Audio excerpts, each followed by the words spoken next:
बोलिए प्रेम से संत कबीर साहेब की जय। एक गांव का कहानी है। उस गांव में कोई पढ़ा लिखा आदमी नहीं था। कबीर साहेब मास्टर का रूप में गांव में घूम घूम करके फेरा लगाता था कि शायद कोई पढ़े, मगर कोई किसी आदमी ने नहीं पढ़ा। वहाँ माँ बेटा का कहानी है। माँ बेटा से बोला, बेटा काम धंधा नहीं करोगे तो घर कैसे चलेगा। तो बेटा बोला, माँ यहाँ काम धंधा मिलता नहीं है, लगता है परदेश जाना होगा। बोला, बेटा रोजी रोटी के लिए तो कहीं, पेट के लिए तो कहीं जाना ही होगा। तो बेटा निकल गया परदेश काम करने के लिए। उसको काम मिल गया, काम करना नहीं पड़ता है और महीना 10,000 रुपया तनख्वाह है। पहला महीना का तनख्वाह माँ के पास में मनी ऑर्डर कर दिया और चिट्ठी में लिख दिया, माँ मेरा चिंता फिक्र नहीं करना, हमको काम मिल गया है, काम करना नहीं पड़ रहा है और महीना 10,000 रुपया तनख्वाह है और 10,000 रुपया हम मनी ऑर्डर कर दिए हैं और अगला महीना हम आ रहे हैं।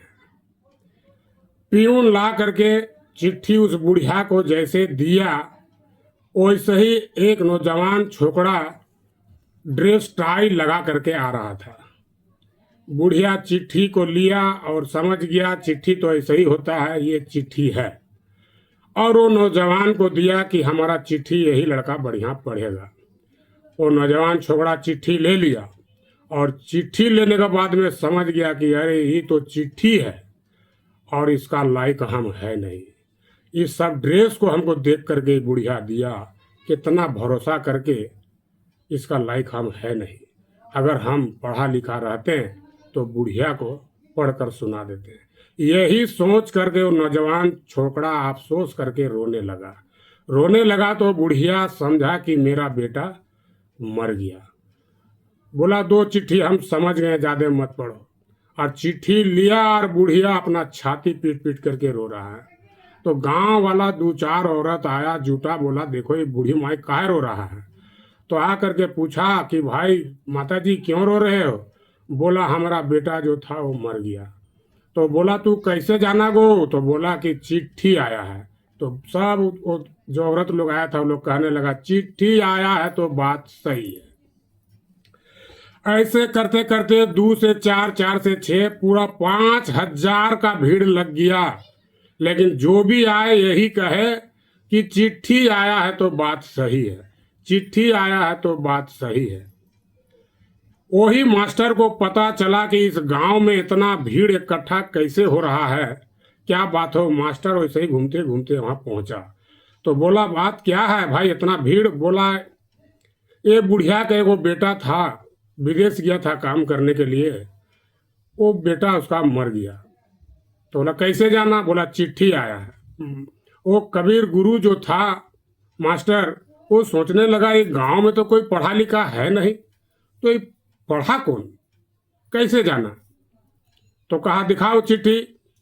चिट्ठी को जब बुढ़िया दिया तो चिट्ठी में लिखा हुआ है, माँ मेरा चिंता फिक्र नहीं करना, बहुत आनंद और खुशी से है, हमको काम मिल गया है, काम करना नहीं पड़ता है और महीना 10,000 रुपया तनख्वाह है। ये पहला महीना का तनख्वाह को हम ट्रांसफर कर दिए हैं और अगला महीना हम आ रहे हैं। तो बोला बुढ़िया को, ए बुढ़िया तुम्हारा बेटा मरा कहाँ है, तुम्हारा बेटा तो खुशखबरी भेजा है। कौन पढ़ा है चिट्ठी। बोला, यही टाई वाला बाबू। तो बोला, ये टाई वाला बाबू, अरे तू कौन मॉडल से चिट्ठी को पढ़ा जो इसका बेटा मर गया।